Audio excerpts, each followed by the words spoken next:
చేతులు కాలేక ఆకులు పట్టుకునే పని చేస్తోంది పాకిస్తాన్. ప్రస్తుతం అక్కడ Pakistan full scale emergency exercise నిర్వహిస్తోంది. ఎక్కడ అంటే స్కర్ద్ ఎయిర్పోర్ట్లో. ఎందుకయ్యా అంటే మొన్నటిసారి భారత్ దాడి చేసి ధ్వంసం చేసిన దాంట్లో అది కూడా ఒకటి. పాకిస్తాన్లో దరిద్రం ఏంటంటే గొప్ప గొప్ప గంభీరమైన ప్రకటనలు ఇచ్చే అక్కడ ఉన్నటువంటి తీవ్రవాదులు ఉన్నారు, సైనికులు ఉన్నారు. సైనికులు తీవ్రవాద భాష మాట్లాడతారు, తీవ్రవాదులు సైనిక భాష మాట్లాడుతుంటారు, నడుస్తుంటుంది. కానీ ఒక్కసారి అటాక్కి వెళ్తుంటే పారిపోయి తలదాచుకునే దౌర్భాగ్యం వాళ్ళకే ఉంది.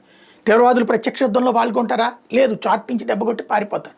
ఎదుర్రా రండిరా అంటే రారు. అట్లాగే పాకిస్తాన్ మీదకి మనం వెళ్తే పారిపోయి తలదాచుకున్నటువంటి వాళ్ళని చూసాం.